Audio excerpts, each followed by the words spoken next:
What's up guys, Part-Time Gamer Dad here. It's been a while, but the PS5 Pro was just announced officially by Sony, so let's talk about it. So if you're not familiar with what the PS5 Pro offers versus like a PS5 Standard or a PS5 Slim that just recently came out, it all comes down to simply upgraded performance and upgraded graphics. And look, I love upgraded performance, I love beautiful graphics, I love to see more stability at a higher FPS, but when you start talking about a new console that is essentially just an upgraded version of the one that's currently out, you charge an exponential amount higher while taking away key hardware features and charge additional money to get those features added back in as like add-ons. Don't be surprised when you start getting like an overwhelming negative reception or feedback from the fans and from the demographic of people that you want to purchase your hardware in this way. It seems like a lot of people are already really crapping on this thing because the base price of the PS5 Pro is $699. I don't remember the last time, actually I think I do, $699, PlayStation 3. That turned around real fast. However, we were at a time back then where that was the base version of the system, and as they iterated it and made newer versions of it, they brought that price down. They figured out a way to streamline and maximize their ability to make money on a console while also doing right by the consumer. However, now we're in this situation where they've made an upgrade to it, which, fair play, you can always charge more, but they took away the disk drive and they took away the stand.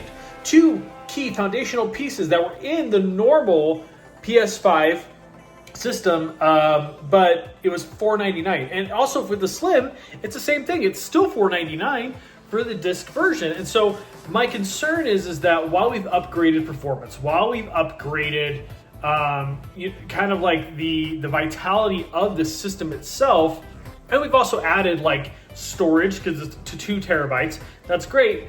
We've taken away some accessibility and we're kind of pushing towards, if you want to use the system, if you want to have the PS5 Pro, you got to pay $700 for like the base model. You got to pay X amount more for the disk drive. Let's say that's $100, right? $100 for the disk drive. Then it's another $30, I think, maybe $50 for the base. By the time it's all said and done, before we're even getting into like any games that you would buy for this, and also let's say they start making games that are PS5 Pro specific, you're really isolating a big portion of your consumer base.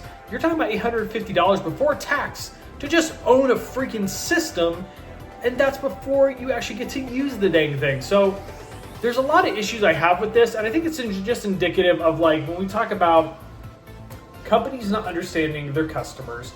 And I really love Sony, so I hope this doesn't come across as I'm bashing Sony, because I really think Sony understands its players very well and its consumers very well. But this is just indicative of somebody somewhere who said, hey, people paid $500 for a PS5, so for a PS5 Pro, they'll pay more, and we'll actually get them to pay even more on top of that with all these peripherals that are just part of the normal system. So they're not add-ons. It's almost like a microtransaction situation. You have to pay to win, and it's just frustrating. And you start wondering why certain things like PSVR and PSVR 2 don't do very well. It's because you start overcharging for these things that are fun, they're good, but they don't warrant an $800 price tag. And so a PS5 Pro doesn't warrant an $850 price tag just to play with higher graphics and resolution and more stability in your performance. All those things are great. It's not worth $200 while losing being able to use your discs and being able to stand your system up. I don't know, maybe it's just me. Maybe I'm crotchety old man. Also, you're throwing in Astro's Playroom, which is great, but like, throw something else in. Like, I feel like everybody who already has a PS5, if somebody's thinking about upgrading, throwing in Astro's Playroom again isn't gonna do any good. Throw in Astrobot. I know you guys just released it, but you could throw us a bone if you're taking away the disk drive. Okay, I'm gonna stop venting. What do you think about the PS5 Pro? Do you think that this price point is warranted? $700 for a system without a disk drive or a stand? Or do you think that Sony's lost the plot and that we're going to be seeing, unfortunately, this new world where not only are the games going up in price, but the systems are going to continue to go up in price. Do you think the PS6 is going to, well, I don't know what they're going to do with the PS6. I think that's a ways away. But when they do release a PS6, how much do you think that's going to cost? $1,000?